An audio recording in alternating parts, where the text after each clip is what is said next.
So, tonight, okay, before I start, quick question. It's an agree or disagree question, alright? Two parts.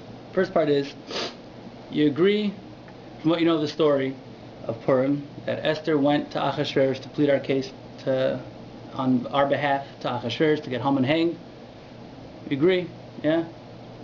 Okay, do we agree, that was the easy part, do we agree that it was because of Esther, as a direct result of her going to Achashverosh and saying that Haman wanted to kill us, that Achashverosh decided to hang Haman and save the Jews, help save the Jews? Agree or disagree, from what you know of the story? Direct? Disagree.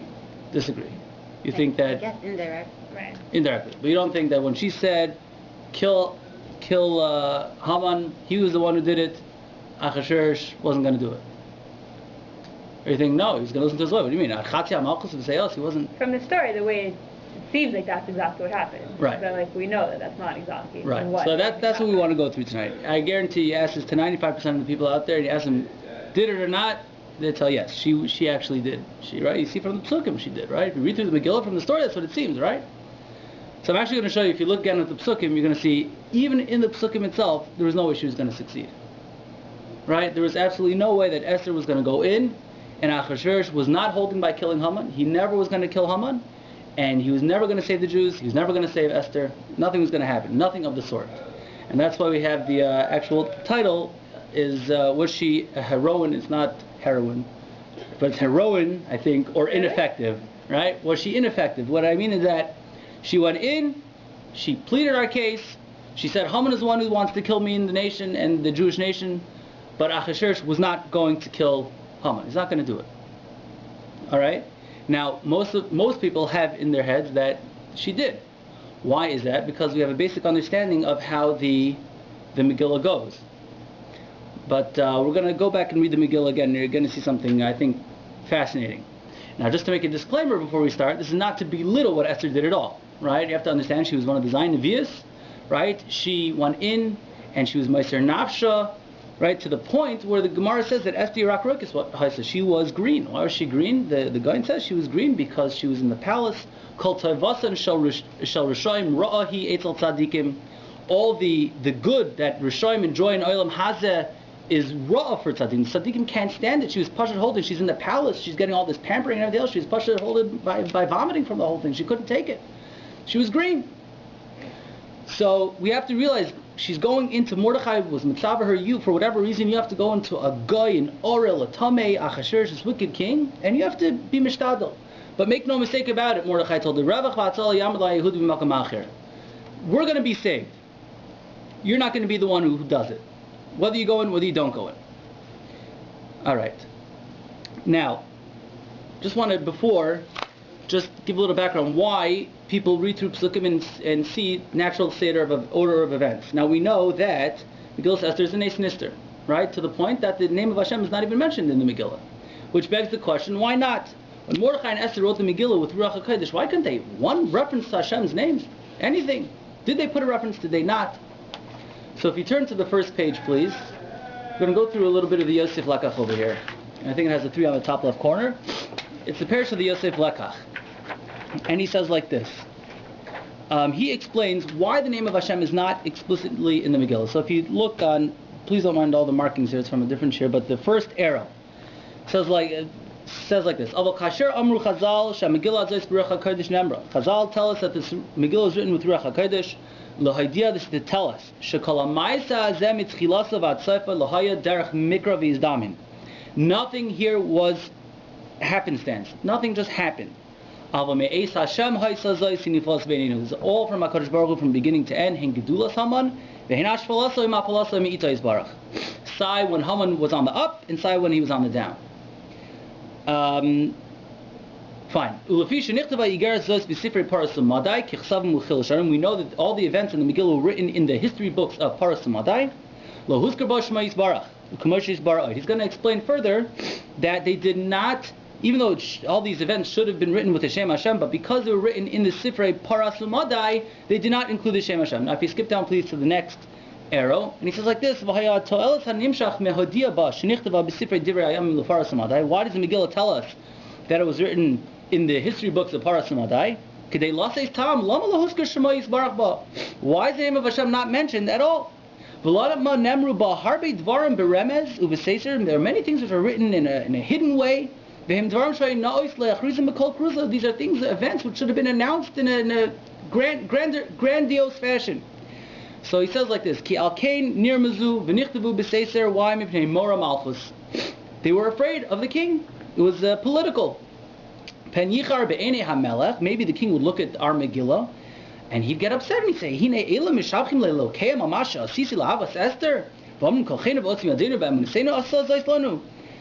they're saying that it was their God that did it. They dive into their God and he answered them and he did everything. What do you mean? I did everything. I, Achashverosh, out of my great abundant love for Esther, I did everything. I killed Haman. I enabled them to write the second letters that saved them. What are they saying? They're God? So therefore, for a political reason, just the king, Achashverosh l'chara, would not get upset. They decided they're not including the name of Hashem. That's a very simple reason the Yosef Lakach gives. However, he goes on to explain that don't think that Hashem is totally out of the picture. And if you go down to that next set of underlines, he says there are two places where we can explicitly see the name of Hashem. And there's a reason for it. So that set of underlines there, if you go down a little bit, it says, Hine ba'ofen sheba'osayom, on the day that Esther invited Haman and Achashverosh to the second Mishteh, she said, on that day, Haman reached the epitome of his greatness. You know, he's the only one who's going to come with the king and the queen to a party. That's you're holding right at the top. If you're the only one, and what does it say over there? The pasuk says, what did Esther say? You look at the first letter in these words, Yavai Hamelech v'Haman Hayom. She said, the king and Haman should come today. Now, you look at the first letters, it's a Yud, a Hey, a Vav, and a Hey. That's the Shem Hashem. And he says that she said those words in Parsi, and when you wrote it down in Lashon HaKodesh, that's what came out. So she was Merames, that HaKadosh Baruch Hu was right there. Haman's on the up, you know who's giving him that power? So HaKadosh Baruch Hu is giving that power and that Gedula. And then when Haman's gonna get on his downfall, Shuba Omroi, the pasuk says, we'll see Ki Chalsa Elav Hara'a. Also near Shema Yisbarach V'Yisrael. Look at the last four letters of those four words. Ki is a Yud, Chalsa a Hey, Elav a Vav, Hara'a is a Hey. He says, V'liyos Yisbarach Sibas Techila Gedulasai, Nirmas Barashay Atevas B'Yam Gedulasai, V'liyos Gamkein Siba L'Saif Mapalasai, Nirmas Kein B'Saif Atevas B'Yam Raso. Because I wanted to tell you that when Haman was on the up, it was Hashem giving him the Gedula, so Hashem's name is mentioned at the beginning of the words. And to tell you when he's on the down, at his end, Hashem is the one causing him the downfall, so Hashem's name is Merumas at the end of those words. So they did put Hashem's name in certain spots to let you know that from beginning to end, HaKadosh Baruch Hu was there. And, you know, this is a lesson they're trying to teach us, that this Nes Nister, we have to realize not only the Nes came from HaKadosh Baruch Hu, but the whole situation from beginning to end, where we thought things were going against us, the point they were trying to instill in us is look at the events in a different light, and you'll see Hashem was there right from the beginning. And it's a lesson we take with us to this very day, that we go through tremendous gullus, and we see many things happen. We say, where's HaKadosh Baruch Hu in the world? What's he doing to us? How could he do this? How could just God do that? How could he do this? The point they're trying to tell us is Hashem is right there the entire time. He's not going anywhere. He put us in that situation. He's going to take us out.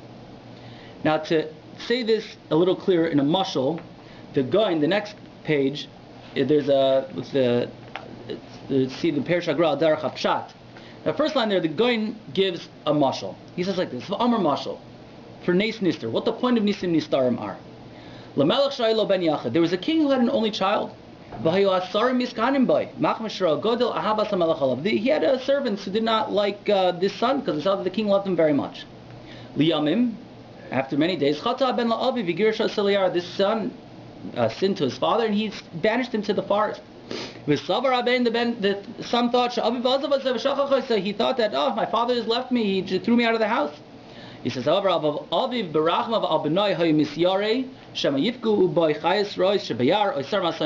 father thought Rahman, and he was worried.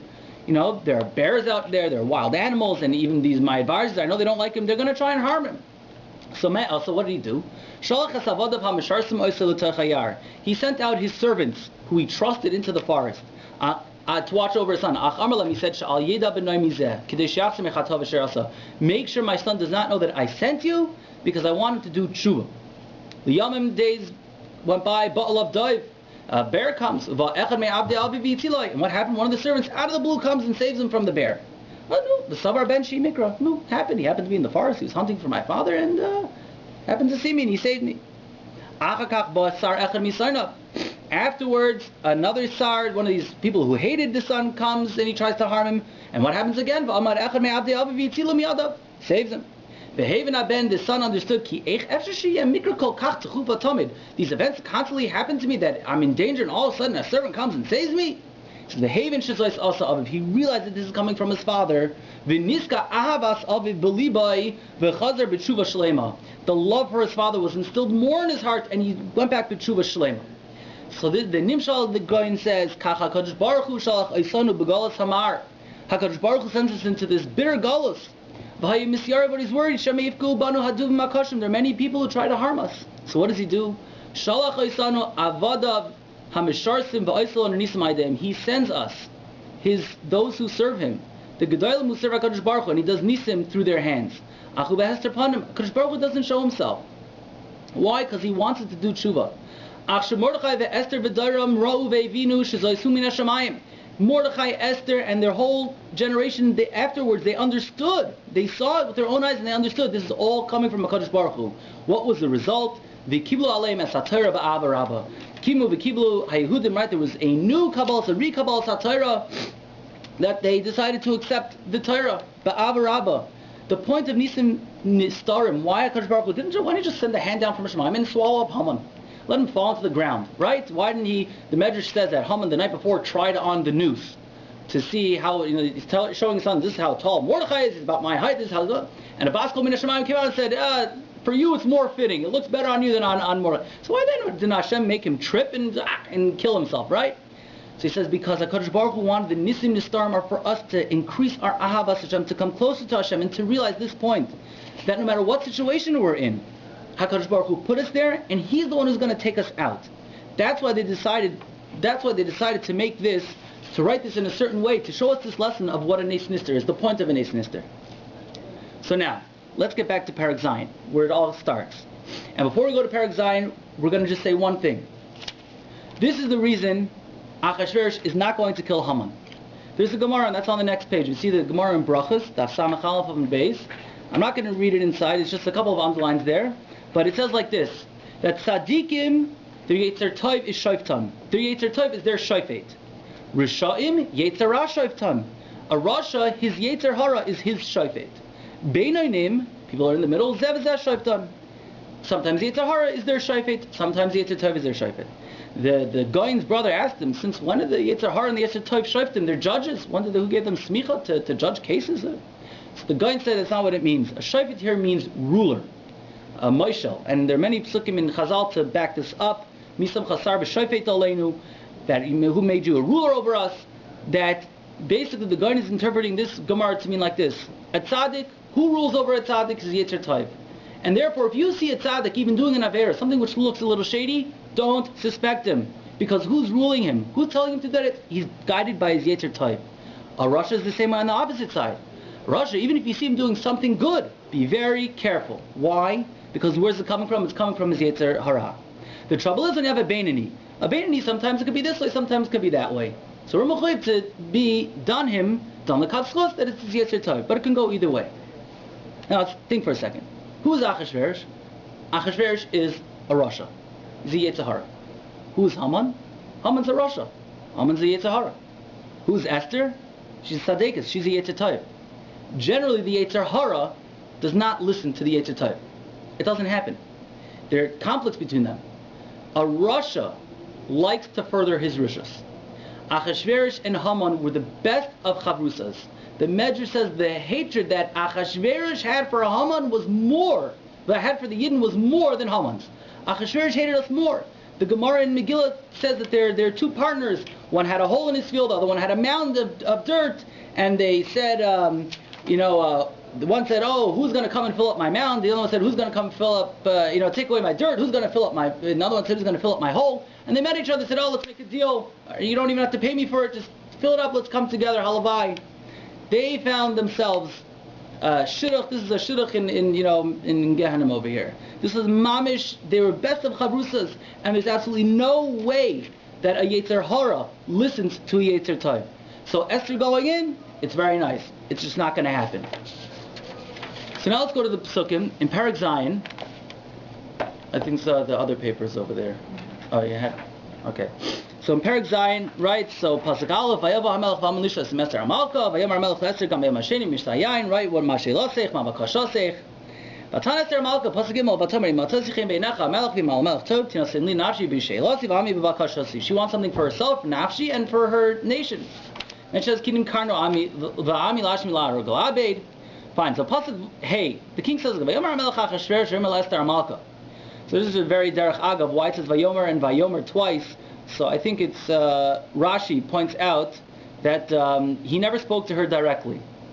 Because he didn't know where she came from, she was a lowly commoner, so he always spoke to her through a Maturgman.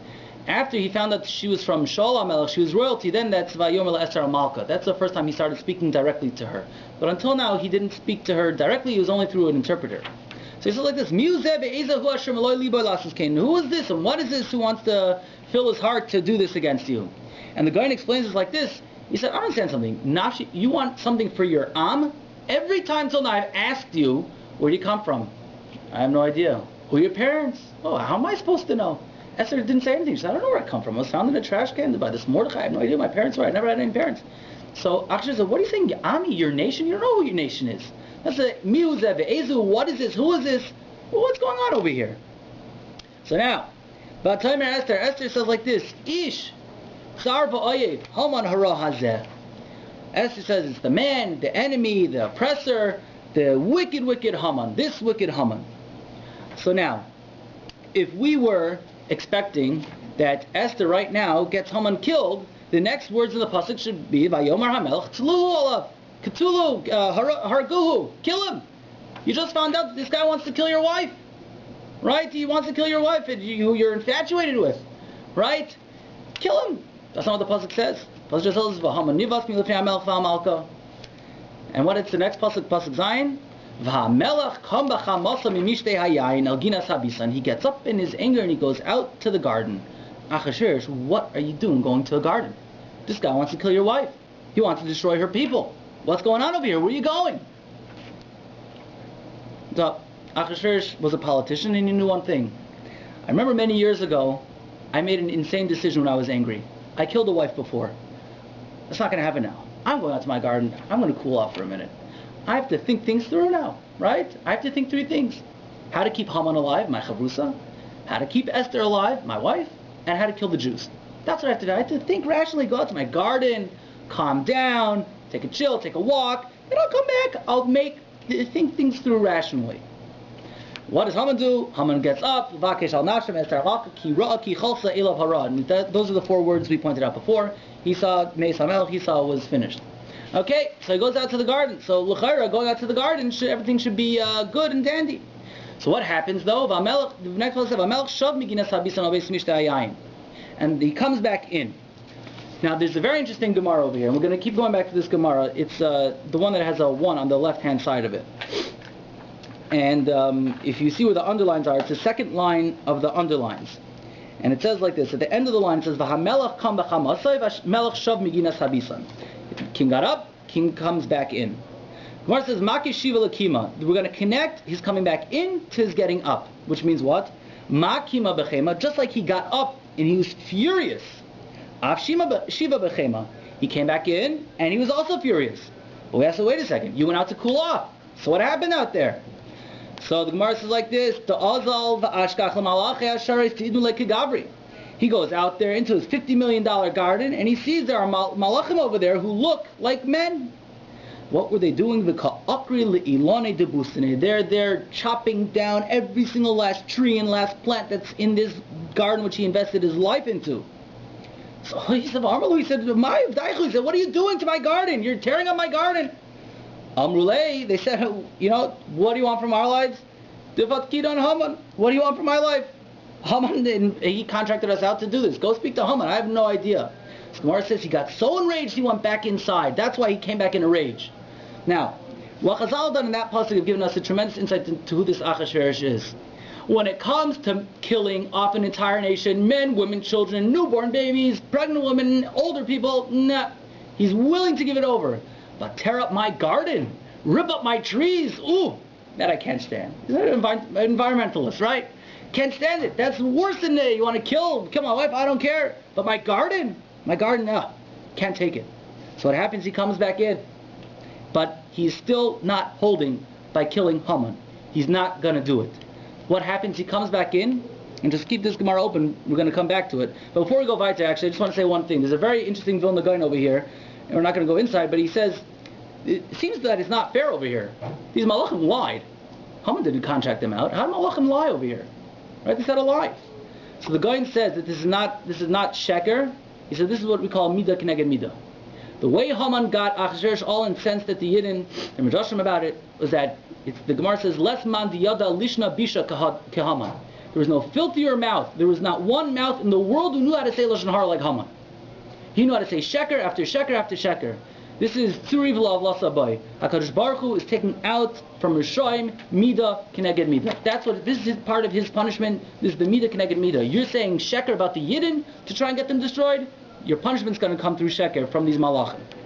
Okay, so now he's af v'chema, and he comes back in, and what does he see? V'haman noifel al mita asher Esther alel.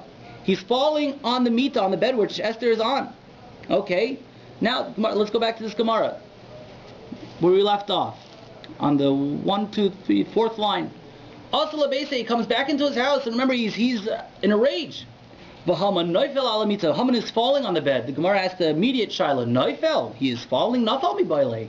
Noifel is present tense. If I'm telling you the events that happened long ago, I should say nafal, he fell on the bed, right? Everything's in avar. Why all of a sudden is he noifel, he is falling? So Rabbi Lazar teaches us, melamed shabal malach vihi piloi aleha. That tells you what happened here. Haman fell on Esther, and he tried to get up, but a malach came and pinned him down and said, you're not going anywhere. You're staying right there. And Haman's trying to get up, pushes back down. Haman is constantly falling on Esther. He can't get up. He doesn't know what's going on. There's this malach on his back like this, holding him down. You're not going anywhere. And Achashverosh is coming closer and closer and closer. And this Haman cannot get up. And he's in this very awkward position over here. And Achashverosh is getting closer and closer and closer. And what happens? Does Achashverosh say, look what's happening. Talu olav, kill him, right? What does the pasuk say? What can Achashverosh say? You're going to conquer and I'm here in the house. A chutzpah. Such a chutzpah. So no, kill him. No. They just covered his face. Either it was out of embarrassment. He was embarrassed. They covered his face. Literally, he's not going to kill him. He's still not going to do it. After all of this, he's not going to. He found out that he wants to kill his wife. They tore up the garden. And now he sees that Haman actually wants to do something to his wife while he's in the house right there. A chutzpah. Still not going to do it. Still not going to go. So what has to happen over here? And in the meantime, I just want to ask you, where's Esther this whole time? There. What's she doing? Who knows? Saying to him to get up from these Rishoim. Who knows what she's doing, right? Each star of that's it. Nothing from Esther. That's it. She's out of the picture. She's just on this bed. He's hugging to him. Kaylee Lama Zaptania. What's she doing? I don't see her. I missed the past couple of I didn't see the name Esther anywhere. Her Shtadlis didn't make those malachim come. Let's go to Pasuk Tes. Who enters the picture? Vayomer Charvoina Echad Mina Sarisim Lefnei HaMelech. In comes Charvoina, right? V'gam Charvoina Zachor Latayv. Who is this Charvoina? Let's do a little background check. So the last line of that Gemara says like this: Vayomer Charvoina Amar Rabbi Lazar. Who is Rabbi Lazar says? Who was this Charvoina? Charvoina Rasha Ba'isa Eitzahaya. You know who Charvoina was? He really was, in real life, he was a person. He was, as we call, Nazi number 2. He was Haman's, put up that thing, 50 Amos, hang the Jew, we're going to kill him all in one day. He was involved. But what happened, the Gemara says, he saw that the tides were turning against Haman, he ran away. However, there's another pshat in who this Charvoina was. Shoshan is Yaakov, we say, V'gam Charvoina Zachor Latayv. Who else is Zachor Latayv? None other than Eliyahu HaNavi. Eliyahu HaNavi, dressed up as Charvoina, comes, and he says to the king like this, Gam hine ha'etz asher asa Haman leMordechai asher diber tov al hamelech. Oh, look, there's the eighth that Haman made for Mordechai, who spoke good to the king. Haman is standing in his house. Gavayach mishum amma. Vayomer hamelech to alav. Now the king, for some reason, decided to say, "Oh, now I want you to hang him." What Charvona say? What happened? So, I'll pee the Vilna Gaon. It happened like this. Charvona comes in and he says, Adoni HaMelech, you seem to have a problem with this Haman over here. He says, problem? You should go out to my garden. You see what the problem is with my trees that this guy did. Forget this Haman. I'll show you a problem out there. So Adoni HaMelech says, you don't even know the half of it. He said, I remember this morning you gave royal honors to this Mordechai. He said, of course I did. So why'd you do that? He said, he's my only loyal informer I have in this entire nation, entire kingdom. There was once a plot against my life, and he was the only one who told me anything. So Charvona said, why would somebody want to get rid of Mordechai? So he says, well, somebody wants to get rid of Mordechai. L'chara, they want my loyal informer knocked off because they're plotting against me. So he said, Adoni HaMelech, it's a good svara. I want you to go take a look out the window there. You see something on the horizon, Shushan horizon, that you never saw before, sticking up 100 amas tall, Shir Chazanish. You see that pole over there? That's in Haman's house. It's in his garden. And you know who he made it for? He made it for your loyal informer Mordechai. So Achashverosh thinks that means Haman wants to kill me. Tuluhu olav. At that point he said Tuluhu olav. Now you tell me, wait, Gopin, come on. It doesn't say that in the pasuk, right? So if you look, on this page it has a 3 on it, the Vilna Gaon. The Vilna Gaon says here that Achashverosh heard something which wasn't really said. And it's like this. Look at that. If you look at the Gra, Piderach Habshatz, with that 3 over there, Asher Diber Tov al HaMelech, Haisasiba Me'es Hashem Sheyomar came Bezel Lashon. This was all from HaKadosh Baruch Hu that he should say this Lashon. Why? She Yizbar Achashverosh Amar Kach. You know what Achashverosh thought he heard? He thought Charvona said, there's that 8. Asher Diber Haman, you know what Haman said? Shetayv hu ha'etz yoser al HaMelech. Here's the 8. He thought that Charvona told him. Haman said that 8, which is good for Mordechai, it's Tayv yoser al HaMelech. It would look better on the king. Achashverosh thought Haman wanted to kill him. You want to step on my toes? Then Tulu alav. Now, how many malachim did we have over here? We had a malach tearing up this garden. We had a malach pushing Haman down on the floor. We had Charvona b'dmus Eliyahu coming. And Achashverosh had to mishear what he said in order to get Haman killed. Esther this entire time is not in the picture. From those words, Ishtar v'oyev, until Haman noifel ala malka, that's it. We don't see her accused that she's not there. She's not involved in this process. These malachim are coming left and right and left and right. So maybe you'll tell me, look, like you said before, directly no, she was not directly, but indirectly, right? Indirectly even she was involved. She spilled the beans, right? She said, Ishtar v'oyev, Haman razeh, right? So now, turn back to that Gemara again with the number 1 on it one more time. There's a first set of underlines which I didn't say. And we'll come back to that right now. If you notice in that pasuk, it took Esther a while to get that name Haman out of her mouth. Right? Vatomer Esther, right? The first underlines. Vatomer Esther, Ish, Tsar, V'oyev, Haman, Harazeh, Esther, spit it out already. What's going on? So Amar Rabbi Lazar says, the word Zeh, why was she pointing? Which other Haman was she referring to? So the word Zeh always refers to pointing. We know in Oz Yashar it says Zeh Kili V'anvehu. Right? That everybody was able to point to the Shekhinah. So here too it says, Amar Rabbi Lazar, Malame, this teaches us, Shaisa Machve Klape Achashverosh. She was pointing towards Achashverosh. Uba Malach V'satar Yada Klape Haman. A Malach came and switched her hands towards Haman. Which means, Esther was going to say like this, Vatoma Esther, Ish, Tsar, V'oyev, Achashverosh, Hara, Hazeh. Esther almost blew the entire thing. The entire thing. Again, it's not to belittle what she did, but just think about it. She almost, and a malach had to come and push her hand. And then she snapped to it and said, Haman. Now, you're going to ask me a question, Esther, what are you thinking? Like, come on. Right? We didn't send you in there to get us all killed, right? We wanted to save us. So the Gaon says a fabulous, fabulous shot over here and what was going through her head. That's in the last, second to last page with the number 4. Like this. The Gaon says all the way at the top. It's Vatomer Esther. The Gemara Amru in the Gemara it says the Machri Klapi Achasher. She was pointing towards Achasher. Shubal Malach v'Sata Yada Klapi Haman. Malach came and pushed her hand towards Haman. So the Gaon asked the question. He said, Pliya Gedol. This is what type of business is this? In my Machri Yada Klapi Achasher. Esther, what are you pointing Bechlal at Achasher for? Keep your hand down. What are you doing? So the Gaon says like this. V'nireh mipnei she'amru chachamim. The chachamim have told us shekayach hadimyan oiseh rosham ba'adam.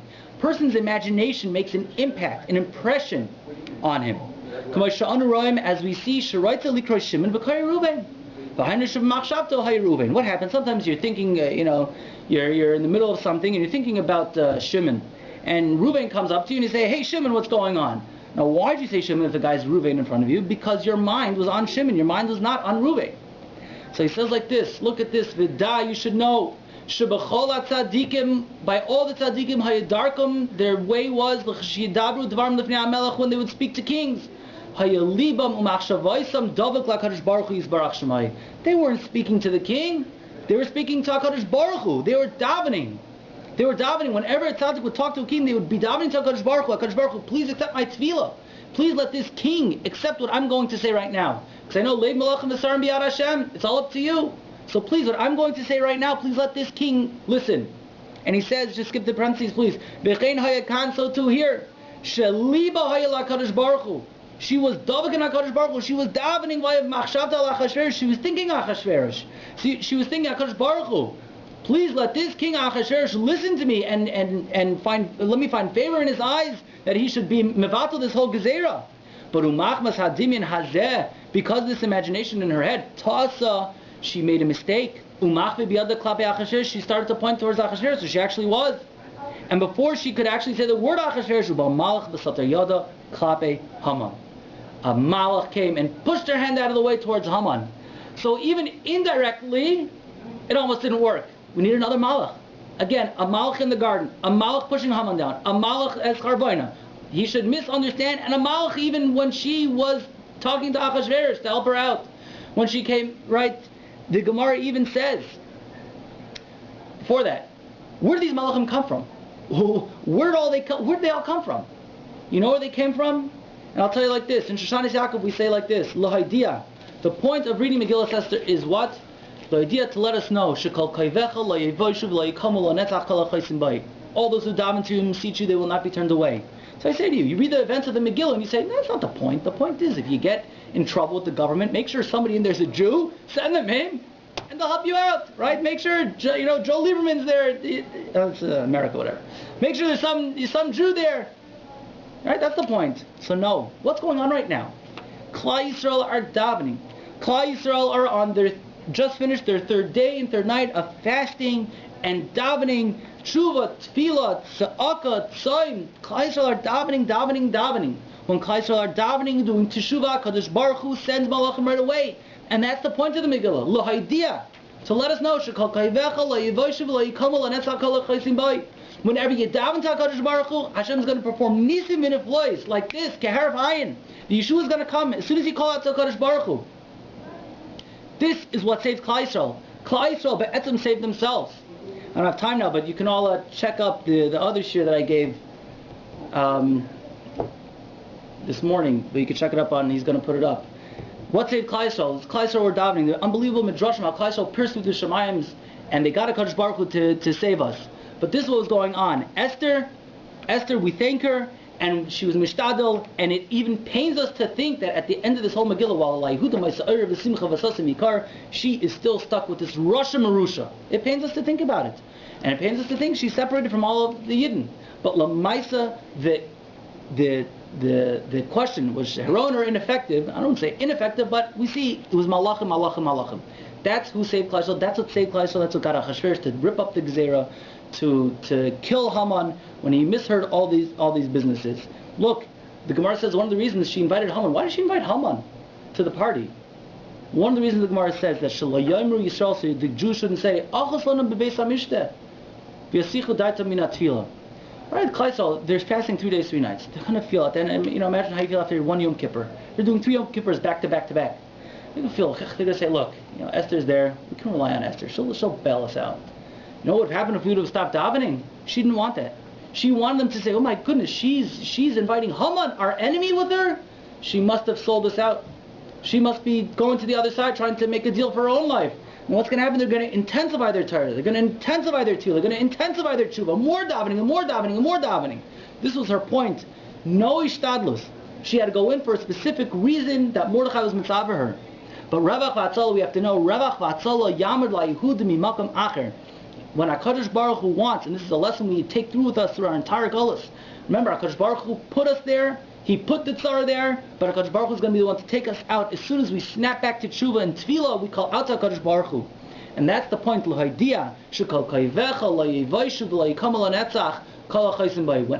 daven to HaKadosh Baruch Hu, and we call to Him, He's right there. He's with us. And He's going to accept our tefillahs.